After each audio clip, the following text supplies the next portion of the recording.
अध्याय पहिला. उदर धरला तो दाशह राजा. श्री गणेशाने भगवान शंकराची स्तुती सत्वन करताना कवी श्रीधर म्हणतात, पार्वतीसह विराजमान असणारे हे शिवशंकरा, तुला माझे वंदन असो. हे देवोदिदेव महादेवा, तू सर्वांचा आद्य आहे. तुझे स्वरूप हे ओममय आहे. तूच या सकल जगाचा मूळ बीज आहे. तू मायातीत म्हणजेच मायेच्या पलीकडचं आहे. हे महादेवा, तू दिव्य ज्योती स्वरूप आहेस. तूच अनादिसिद्ध आहे. उत्पत्ती, स्थिती आणि लय या तिन्ही अवस्था तुझ्याच आहे. तुझे स्वरूप हे अव्यय तसेच अविनाशी आहे.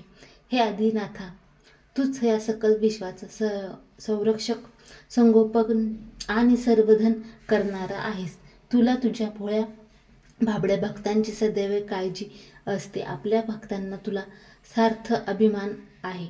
हे शिवा, तू सर्वांचे शिव म्हणजे कल्याण करणारा, कलियुगातील पापाचा नाश करणारा, आपल्या भक्त भाविक सेवक आणि पूजकांना पापमुक्त करणारा, त्यांना मुक्तीचे फळ प्रदान करणारा आहे. हे सर्वसाक्षी श्री सदाशिव, तुझा आग्रध महिमा वर्ण करायला जिथे 4 वेद 6 शस्त्रे 18 पुराणे ही असमर्थ ठरतात, तिथे माझ्यासारख्या प्रामराने तुझा आघात महिमा तो काय आणि कसा गावा.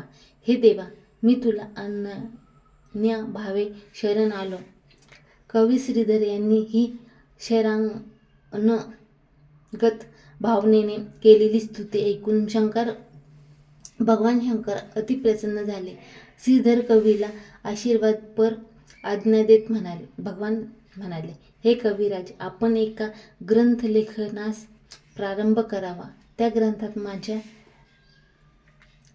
अद्भुत लीलांचे यथार्थ वर्णन करावे. तो ग्रंथ श्री शिवलीलामृत या नावाने जगात प्रसिद्ध व्हावा. कविराज, या ग्रंथाद्वारे तुमच्या मुखाने मीच माझा महिमा वर्णन करणार आहे. या ग्रंथात संबंधी बोलताना कवी श्रीधर पुढे असे म्हणतात की, श्रोते हो, महर्षी व्यासरचित स्कंद पुराणातल्या ब्रह्मोत्तर खंडामध्ये ज्या अद्भुत शिवलीला सांगितल्या आहेत, त्याच कथा मी आता तुमच्या समोर श्री शिवलीला अमृत नावाच्या ग्रंथातून निवेद करणार आहे. तेव्हा माझी तुम्हा सर्वांना विनंती आहे, त्या शिवकल्याणाची ग्रंथाच्या श्रवण भक्तीसाठी आपण तयार व्हा. लक्ष द्या आणि ह्या कथा सद्भावाने श्रवण करा. पूर्वी नौम्याशाही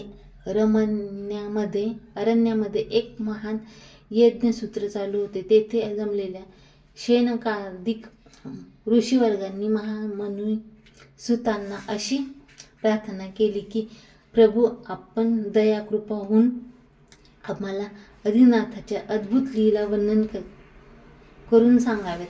तेव्हा ऋषीवर्गांनी ती आर्ततेजस्वी विनंती ऐकून सूत म्हणाले, श्रोते हो, देव श्री भगवान शिव यांचे चरित्र, त्यांचा महिमा, आपण त्यांच्या लीला या अगम्य अर्थक आहेत.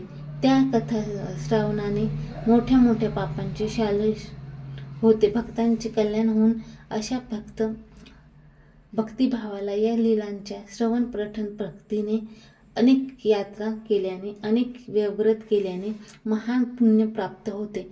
भगवान शिवशंकर ओम नमः शिवाय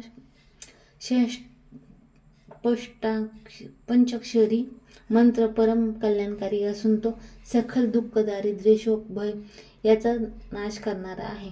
या जपाने काम क्रोध नाश होऊन मानवी जन्माचे कल्याण होते. नरजन्म सार्थकी लागतो. या मंत्राने कुणाचेच व कशी कल्याण झाले हे त्या संदर्भात एक कथा सांगतो, ती श्रवण करा. फार वर्षापूर्वी मथुरेत दाशह नावाचा एक यादव कुळातला राजा राज्य करत होता. त्याच्या पत्नी ही पतिव्रता, सुलक्षणी आणि महान शिवभक्त होती. एके दिवशी विषबाधा झालेल्या राजा दशहा हा आपल्या पत्नी हिच्याकडे गेला. त्याने तिच्याकडे ती मागणी केली तेव्हा हात जोडून राणी म्हणाली, क्षमा करा महाराज, मी आपली मागणी पूर्ण करू शकत नाही. सध्या माझी शिवोपासना आणि व्रतचरण चालू आहे. पण कामातुर राजा तसाच पुढे झाला. त्याने आलिंगन देण्याचा प्रयत्न केला आणि काय आश्चर्य झाले, राजाचे अंग पोळले. राजा मोठ्या संभ्रमात पडला.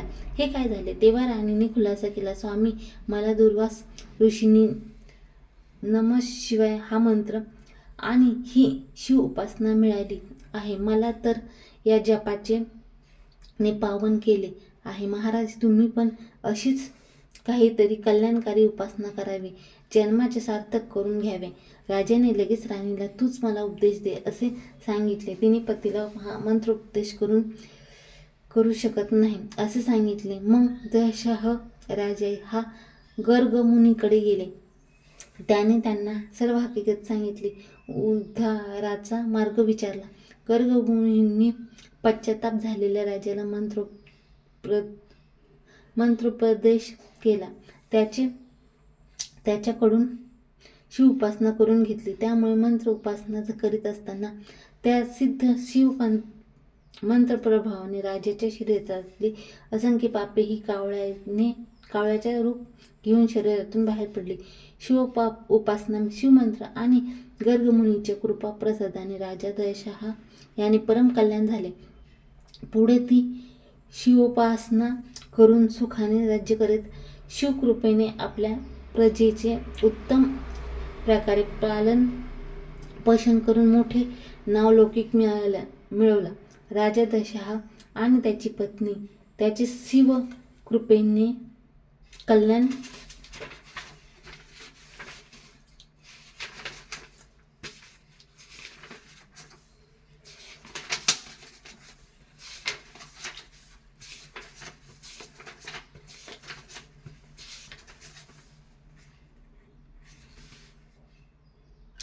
झाले.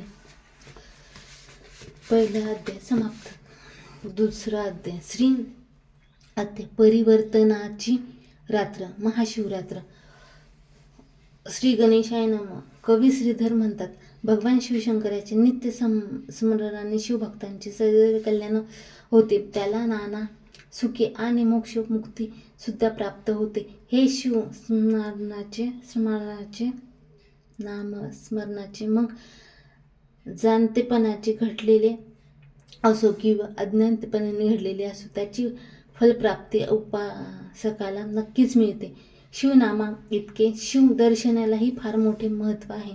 शिवाचे प्राप्तकाल दर्शन रात्री घडलेले दुपारचे दर्शनाचे पूर्व जन्मीचे महादोषाची आणि साय दर्शन सप्त जन्मीचे पापाचे नाश होतो.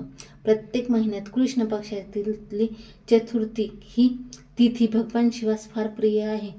तिलाच शिवरात्र असे म्हणतात. तर महिन्यातली शिवरात्रीला महाशिवरात्री असे म्हणतात. या महाशिवरात्रीला महत्त्व सांगणारी महर्षी व्यास यांनी सांगितलेली कथा निवेदन करताना सूत्र म्हणतात. विंध्य पर्वताच्या परिसरात राहणाऱ्या एका व्याध्याकडून प्राणीमात्राच्या हत्येची अनेक पापे घडली होती. एका महाशिवरात्रीला हा व्याध म्हणजेच शिकारी हा नेहमीप्रमाणे शिकार करण्यासाठी निघाला. तेव्हा त्याला अरण्यात एके ठिकाणी सुंदर सुशोभित आणि शृंगारी सजलेले शिवमंदिर दिसले. त्या शिवमंदिरात अनेक भक्त ही शिवलिंगाची मनोभावे पूजा करत होते, शिवदर्शन घेत होते, शिवनामाचा गजर करीत होते. पण या शिकाऱ्याला त्याचे काय उलट शिवलिंगरूप पाषाणाचे पूजन करणारे, हर हर शिव म्हणणारे हे सर्व लोक त्या शिकाऱ्याला वेडे वाटले. त्या लोकांनी मूर्ख म्हणून उपहासाने शिव शिव असे तो शिकारी पुढे निघून गेला. त्याने भक्तिभावाने दर्शनही घेतले नाही का अनन्य शरणागत भावाने साधे शिव नामही घेतले नाही. त्या दिवशी तो शिकारी वनात खूप फिरला, भटकला, पण त्याला काही शिकार मिळाली नाही. उलट श्रम घडले, त्यातच उपवास घडला. संध्याकाळी तो शिकारी तळ्याकाठी आला.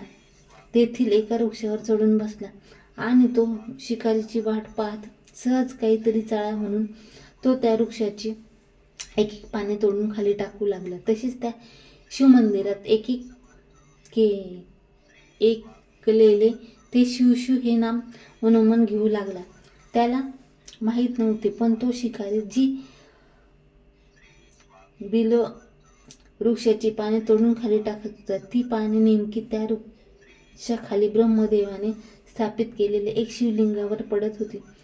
त्या शिकाऱ्याला ठाऊक नव्हते. त्याला कळत नसले तरी त्याचे हात शिव नामस्मरण आणि शिवपूजन घडत होते आणि हळूहळू तिकडे त्याच्या पापाचा क्षय होत होता. हळूहळू रात्र वाढत गेली. रात्रीच्या पहिल्या प्रहरात एक हरिण पाणी पिण्यासाठी निमित्ताने तळ्याकाठी आली. तिला पाहता शिकाऱ्याने तिच्यावर नेम धरून बाण ठोकला. तेव्हा अचानक मनुष्यवाणीप्रमाणे ती हिरणी म्हणाली, हे व्याध्या, थांब, बाण सोडू नको. मी गर्भवती आहे. या अवस्थेत तू मला बाण मारला तर तुला माझ्या हत्येबरोबर गर्भहत्येचेही पाप लागेल. मला जाऊ दे. मी बाळाला जन्म देते आणि सकाळी परत येते. त्या हरणीचे तसे बोलणे ऐकून व्याध्याला मोठे नवल वाटले.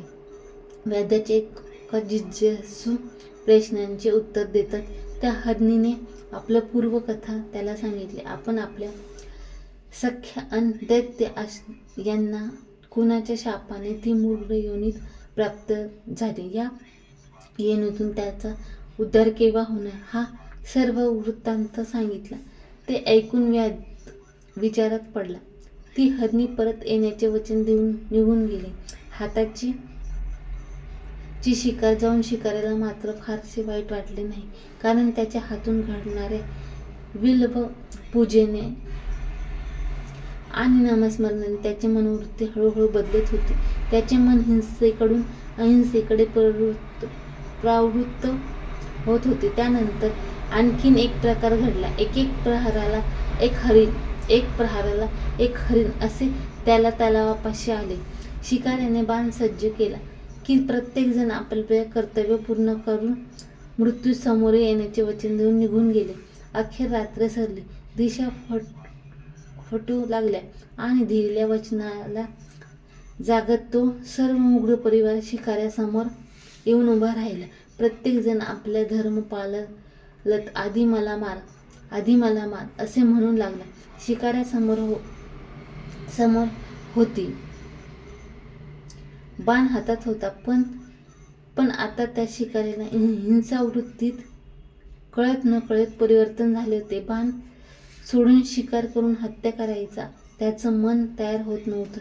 हिंसेची जागा आता दया आणि करुणेने क्षमेने घेतली होती. त्याने उलट हात जोडून क्षमा मागत त्या सर्व जीवांना जीवदान दिले आणि त्या क्षणी आकाशातून एक दिव्य विमान खाली उतरले. त्या विमानातील शिवगणांनी मूळ परिवाराला त्या व्याध्यासह सर्वांना शिवलोकात नेले.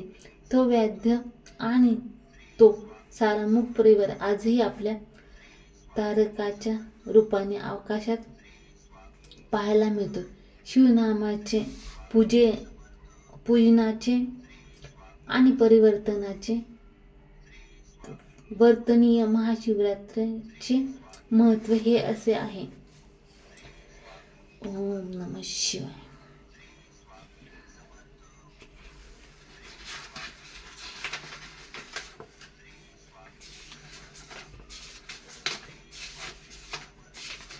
चला.